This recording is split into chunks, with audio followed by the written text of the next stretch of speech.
Hello दोस्तों, इस video में समझेंगे हिमालय का निर्माण या उत्पत्ति या फॉर्मेशन ऑफ हिमालय। यह इंडियन ज्योग्राफी है और इसके बारे में समझेंगे। आज से क्लास 1 है इंडियन ज्योग्राफी का और सब के सब खत्म हो जाएगा। समझ गए। यह यूपी पीएससी चाहे बीपीएससी चाहे ऑल एग्जाम पीसीएस में दे रहे हैं, चाहे कोई भी रेलवे हो, एसएससी हो, बिहार एसएससी, पुलिस, दरोगा, टीचर, कोई भी एग्जाम में यह क्वेश्चन पूछा जाता है। फॉर्मेशन हिमालय यानी कि फॉर्मेशन ऑफ हिमालय के बारे में पूछा जाता है। ये क्लास 1 है। इसके आगे जैसे में हिमालय की उत्पत्ति कैसे हुआ, उसके बाद जो हिमालय के 4 प्रमुख श्रेणियां हैं, ट्रांस हिमालय, बृहद हिमालय, लघु हिमालय, शिवालिक के बारे में समझेंगे। तो पहले उत्पत्ति समझ लेते हैं कि इसका उत्पत्ति कैसे हुआ। समझ गए। आइए देखते हैं, एक एक करके समझ लेते हैं, उसके बाद आपका सारा का सारा क्लियर डाउट हो जाएगा। आइए देखते हैं एक एक करके। देखिए, हिमालय का उत्पत्ति, निर्माण हो या फॉर्मेशन हो। देखिए, हम लोग राज वाले जो चैप्टर था मैप वाला, उसको हम लोगों ने देख लिया था। तो मैंने बताया था आपको कि जो पृथ्वी है इसका यही है, सेम टू सेम ये रूप है। यानी कि 300 किलोमीटर अंतरिक्ष में जाने पर पृथ्वी का शेप ऐसा ही दिखाई पड़ेगा, जिसको वैज्ञानिकों ने जियोड नाम कहा। जियोड टेढ़ा टारा आलू जो होता है संतरा के आकार का, इसको दिया गया जियोड नाम दिया गया। तो वैज्ञानिकों ने इसको एक शेप मान करके इसको पृथ्वी का एक रूप दे दिया और गोला बना दिया। ठीक है, अपना फॉर्मेशन बता दिया। इसको 2 भागों में काट दिया। तो अब आगे देखेंगे, ये उत्तरी गोलार्ध, ये दक्षिणी गोलार्ध है। ये तो अलग चैप्टर है। ये देखिए, ग्लोब पर देखिएगा तो ये भारत का ये मैप ही है। समझ गए।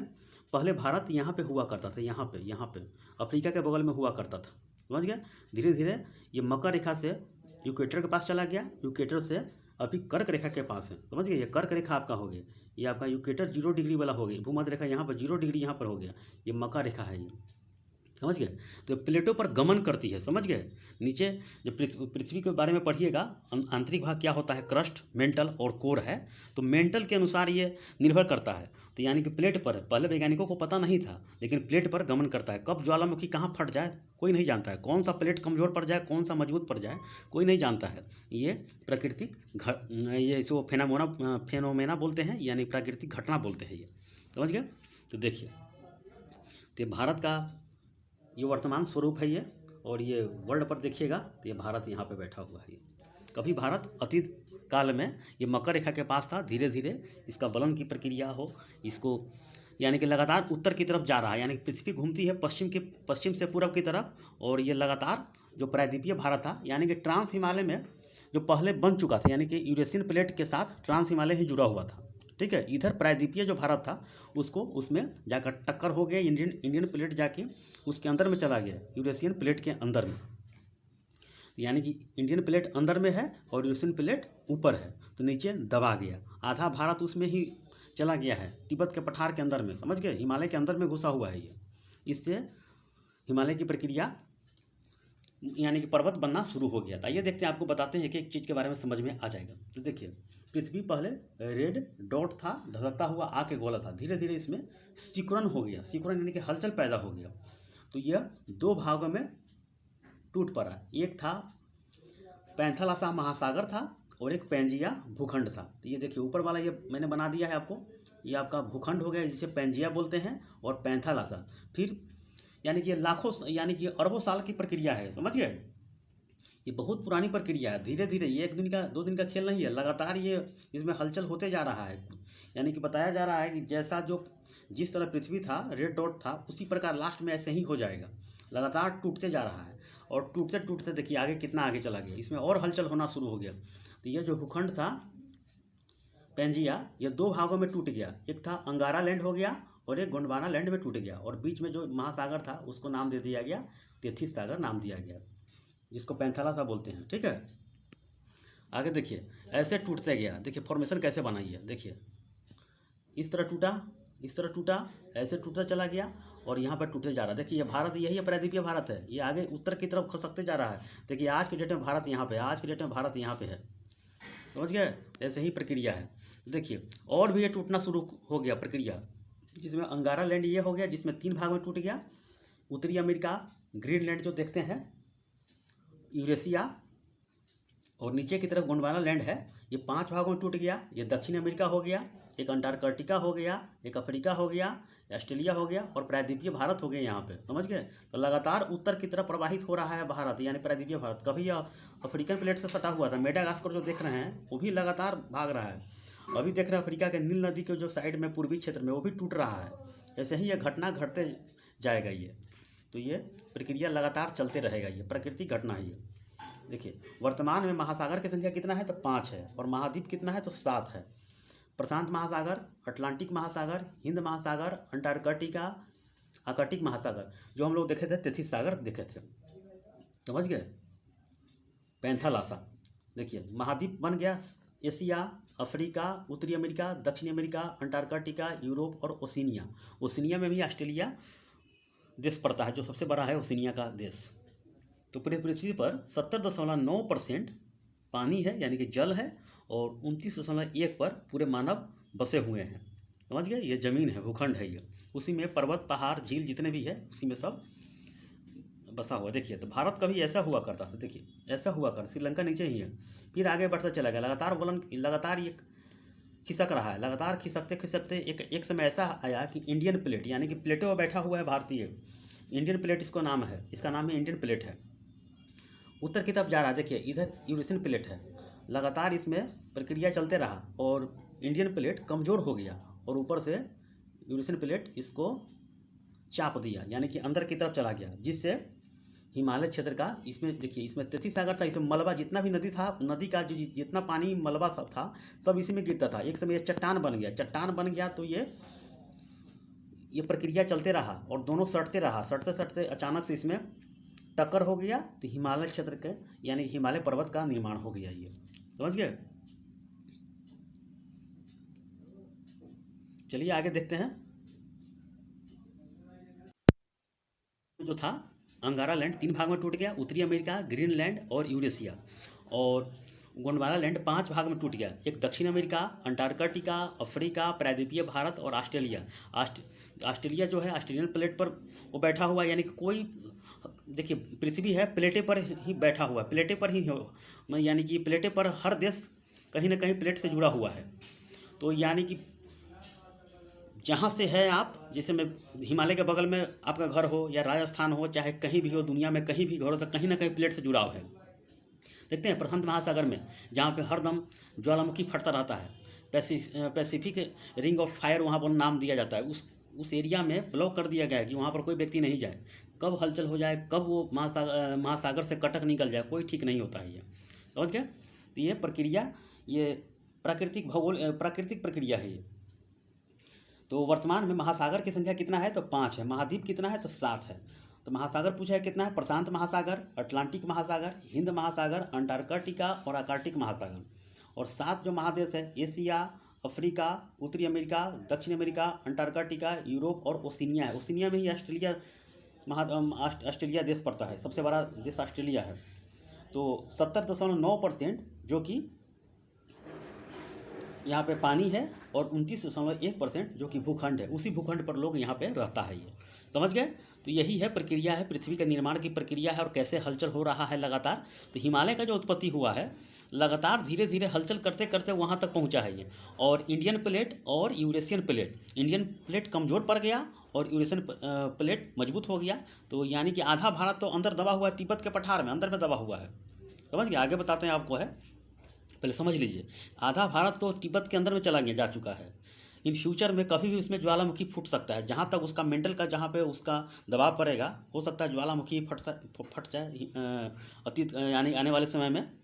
तो फिलहाल ये हिमालय जो नवीन पर्वत का उद्गम हुआ, वो प्रति वर्ष 2 से 4 सेंटीमीटर ऊपर की तरफ बढ़ते जा रहा है। इसीलिए नेपाल हो, आए दिनों में चाइना हो, चाहे भारत में हो, इस एरिया में भूकंप का प्रकोप देखने को मिलता है। ये हम लोग जहाँ पर रह रहे हैं अभी पटना में, जैसे दिल्ली में, तो हिमालय के जड़ में रहते हैं, समझ गए। कभी 33 सागर हुआ करता था, अभी भी इसका उदाहरण है कि चापाकल का जो बोरिंग होता है, तो उसमें भी अभी भी उसमें बालू वाला मिट्टी भी निकलता है, यानी कि धीरे धीरे वो अवसाद निकलना शुरू होता है, समझ गए। इससे प्रूफ होता है कि यहाँ पे अतीत काल में एक 33 सागर महासागर हुआ करता था। आइए आगे देखते हैं। देखिए इसके बारे में कुछ समझ लीजिए। हिमालय का निर्माण जो हुआ था सेनोजोइक महाकल्प में हुआ था, सेनोजोइक महाकल्प में। आपको मैं कल्प महाकल्प बताऊंगा, लास्ट चैप्टर में ये होता है। तो सेनोजोइक महाकल्प में कभी कभी ऑब्जेक्टिव एग्जाम में पूछ देता है, सेनोजोइक महाकल्प। आज जहाँ हिमालय पर्वत है वहाँ पहले तिथि सागर हुआ करता था, ठीक है। चलिए, हिमालय का उत्पत्ति का व्याख्या कोबर का भूसन्नति सिद्धांत बोलते हैं। कोबर जो जर्मनी के भूसन्नति का सिद्धांत दिए हैं, जर्मनी के रहने वाले हैं ये। कोबर के अनुसार तेथिस भूसन्नति, यानी कि सागर ना बोल के भूसन्नति शब्द यूज किए वो। तो दक्षिण में गोंडवाना लैंड था और उत्तर में अंगारा लैंड, समझ गए। ये आपका गोंडवाना लैंड हो गया और अंगारा लैंड हो गया। बीच में क्या था, तेथिस सागर था, समझ गए। इधर कौन सा प्लेट था, इधर था आपका यूरेशियन प्लेट। धीरे धीरे खसकते खसकते खसकते आगे तक चला गया और इस एरिया में इस एरिया में महासागर के नदी के पानी इसमें गिरता था। तो यही जो तेथिस सागर में है, मलबा भरते चला गया, मलबा का दबाव होते गया और धीरे धीरे ये प्रायद्वीपीय भारत आगे की तरफ चलता बना, आगे की तरफ चलता बना और यही इसी से दोनों प्लेट टक्कर हुआ और ऊपर हिमालय का फॉर्मेशन हुआ, यानी कि निर्माण हुआ। तो कोबर के अनुसार तेथिस जो भूसन्नति है, देखिए कोबर के अनुसार तेथिस भूसन्नति के दक्षिण में गोंडवाना लैंड था और उत्तर में अंगारा लैंड था। इन दोनों भूखंडों में अनेक नदियां बहती थी, समझ गए। इन दोनों में भूखंडों में अनेक नदियां बहती थी। इसमें लगातार मलबा जमा होने लगा, लगातार मलबा जमा होने लगा। जैसे जैसे मलबे का जमाव बढ़ता गया, यानी कि उसका चट्टान और कठोर होता गया, दबाव के कारण भूसन्नति के अवतलन होने लगे, यानी कि धसाव होने लगा। यानी कि सागर में जो मलबा था उसका धसाव होने लगा एवं मलबा का दबाव बढ़ने लगा और उसके बाद नीचे वाला मलबा चट्टानों में बदलने लगा। कुछ समय बाद अवतलन होने से तेथिस भूसन्नति में सिकुड़न होने लगा, सिकुड़न यानी कि सिकुड़न होने लगा और इसकी चौड़ाई घटने लगी, चौड़ाई घटने लगी। यह लाखों वर्षों का परिणाम है। तेथिस भूसन्नति में सिकुड़न होने से उसमें जमा अवसादी चट्टानों में मोड़ पड़ने लगी। कोबर के अनुसार मोड़ की प्रक्रिया मलबे के दोनों किनारे पर अधिक, यानी कि मलबे के दोनों किनारे पर अधिक होने लगा, समझ गए। और बीच का जो हो गया चट्टानी रूप था तो समतल रूप में उठने लगा, समतल रूप में उठने लगा और आगे की तरफ क्या हो गया, तिब्बत का पठार बन गया और पश्चिम वाला क्यूनूर पर्वत हो गया और पूरब में कौन हो गया, तो हिमालय, यानी कि मोड़ हिमालय पर्वत का निर्माण हुआ, समझ गया। तो अधिक होने लगे और बीच का भाग समतल रूप से उठने लगा। इसके एक तरफ में मोड़ हिमालय पर्वत एवं दूसरे तरफ में मोड़ क्यूनूल पर्वत का निर्माण तथा बीच का भाग तिब्बत का पठार बन गया। ये तेथिस सागर पूर्व में बंगाल की खाड़ी में मिलता रहा, इधर बंगाल की खाड़ी में मिलता रहा और पश्चिम में अरब सागर में मिलता रहा, समझ गए। दोनों का खाली जगह था, मिलता रहा होगा। देखिए, हिमालय की उत्पत्ति की सबसे अच्छी व्याख्या कौन करता है, जर्मनी के भूगर्भ शास्त्री है कोबर का भूसन्नति सिद्धांत। यह भी क्वेश्चन लगातार एग्जाम में क्वेश्चन पूछता आता है कि जो कोबर का सिद्धांत दिए थे कहाँ के व्यक्ति थे, जर्मनी के। इन्होंने सागर के स्थान पर भूसन्नति शब्द का यूज किया। तो यही है आपका कोबर का सिद्धांत है ये। और कैसे कैसे पृथ्वी, यानी कि कैसे कैसे हिमालय का फॉर्मेशन हुआ, इसके बारे में ये बताए।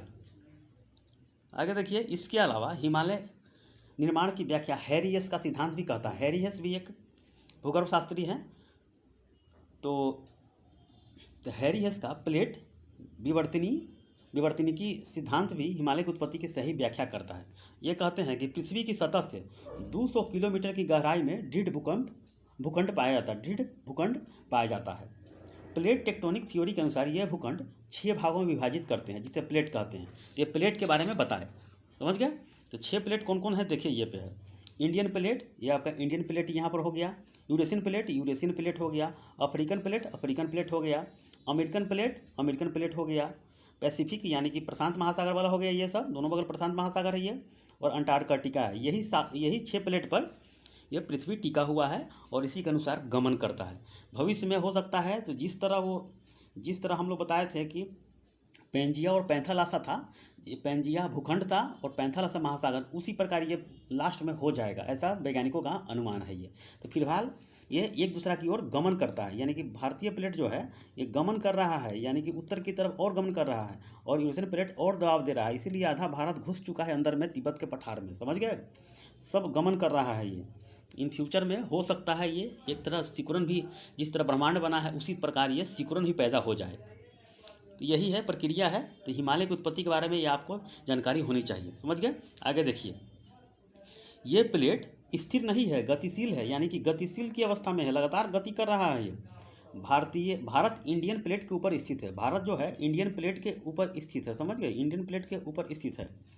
इंडियन प्लेट लगातार उत्तर की तरफ, यानी कि उत्तर की तरफ प्रवाहित हो रहा है। यानी कि हम लोग मैप में जानते हैं, इधर पूर्व हो गया, पश्चिम हो गया, उत्तर हो गया, दक्षिण हो गया, लगातार उत्तर की तरफ प्रवाहित है इंडियन प्लेट। और एशिया और यूरोप की भी जो प्लेट है उसे यूरेशियन प्लेट कहते हैं। ऊपर से यूरेशियन प्लेट है ऊपर वाला, वही इंडियन प्लेट यूरेशियन प्लेट से टकराया, यानी कि दोनों टकराया जिससे हिमालय का निर्माण हुआ। हिमालय का निर्माण हुआ और दोनों प्लेटों के बीच तिथि सागर था, उसी में मोड़ या अवलन की क्रिया हो गई, जिससे विशाल पर्वत का निर्माण हुआ। समझ गए, इसी के बीच में विशाल पर्वत का निर्माण हो गया।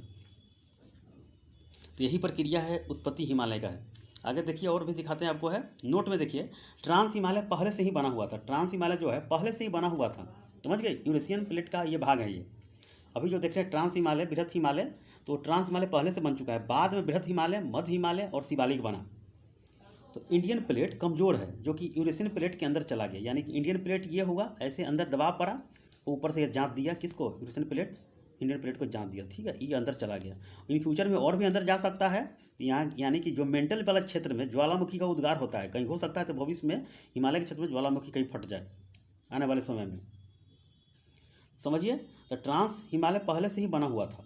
इंडियन प्लेट कमज़ोर है, जो कि यूरेशियन प्लेट के अंदर चला गया और अंदर की तरफ प्रवाहित होते जा रहा है लगातार, समझ रहे हैं, तो जिससे आए दिनों भूकंप की क्रिया देखने को मिलती है। इसलिए हिमालय पर्वत एक नवीन मोड़ वाली वलित पर्वत कहते हैं, क्योंकि नवीन वलित पर्वत, यानी कि जहाँ में रहता है कि हिमालय कैसी पर्वत है, तो वलित पर्वत है, मोड़दार पर्वत है, क्योंकि यह लगातार इसका फॉर्मेशन हो ही रहा है, लगातार इसका 2 से 4 सेंटीमीटर हर साल ऊपर की तरफ बढ़ रहा है, यही प्रक्रिया है। आगे देखिए, तो इसके बाद हिमालय के अंतर्गत 4 श्रेणियों का निर्माण हुआ, जो इस प्रकार है। ट्रांस हिमालय कुछ और थोड़ा बन गया जो पहले से था, बृहद हिमालय यानी उसे आंतरिक हिमालय ही बोलते हैं, लघु हिमालय यानी कि मध्य हिमालय इसी को बोलते हैं, और शिवालिक, इसी के बारे में हम लोग को डिटेल पढ़ना है। देखिए यही है आपका यूरेशियन प्लेट हो गया, इधर प्रायद्वीपीय भारत हो गया, मकर रेखा से आते आते आते आते ये तिथि सागर हो गया, और ये दोनों फॉर्मेशन दोनों टकरा गया, समझ गए। देखिए ऐसे ही टक्कर हुआ, नीचे ये अंदर चला गया, ये ऊपर आ गया। वर्तमान भारत ऐसे ही इसका मैप है, वर्तमान भारत में का ऐसे ही मैप है। इसको बार बार रिवीजन कीजिएगा, आपको सारा का सारा समझ में आ जाएगा, समझ गए। तो इसके बाद पढ़ना है जो कि हिमालय के बारे में, कि 4 श्रेणी में बांटा गया है, ट्रांस हिमालय, बृहद हिमालय, लघु हिमालय, शिवालिक। तो ट्रांस हिमालय के बारे में मैं बताऊंगा कि आपको यूरेशियन प्लेट का ये भाग है, अधिकांश भाग तिब्बत में है, इसके बारे में बताएंगे हम। और यहाँ पे वनस्पति का अभाव होता है, क्योंकि जितने भी पानी था, यानी कि महासागर था, सब के सब हिम रेखा से ऊपर हो गया। और हिम रेखा के ऊपर आपको पता है कि जो जब भी कोई जल जाता है तो वो हिम में बदल जाता है, यानी कि जो नीचे वाला जल, तो बर्फ़ के सब बर्फ़ बन गया, समझ गए, बर्फ़ सब के सब बन गया। तो सब के आपको काराकोरम, उसमें काराकोरम, लद्दाख, जास्कर, पीर पंजाल, उसी के श्रेणी सब बना हुआ है। तो पहले हिमालय की उत्पत्ति समझ लिए, इसके बाद अगला चैप्टर बताएंगे, अगला टॉपिक है। तो हिमालय पर्वत क्षेत्र के 4 प्रमुख श्रेणी है, उसको बांटेंगे कैसे है। तो भारत में संपूर्ण जो क्षेत्रफल का 10.7% पर्वतीय क्षेत्र हो गया, 18.6% पहाड़ी हो गया, 27.7% पठारी क्षेत्र है, और 43% मैदानी क्षेत्र है। इसके बारे में देखेंगे। और भारत को 5 धरातलीय भागों में बांटा गया है। उत्तर का पर्वतीय देखेंगे, उसके बाद विशाल मैदान के बारे में देखेंगे, प्रायद्वीपीय भारत के बारे में देखेंगे, तटीय मैदान के बारे में देखेंगे, और भारतीय द्वीप के बारे में देखेंगे। उसके बाद आपका इंडियन ज्योग्राफी के बारे में अंदर में जो भी है, खनिज से लेके रेलवे उलवे जितना भी है, परियोजना, बांध सब है, उसके बारे में देखकर आपको ये ख़त्म कर देंगे। तो ठीक है, इसको रिवीजन कीजिएगा, फिर मिलते हैं अगले क्लास में।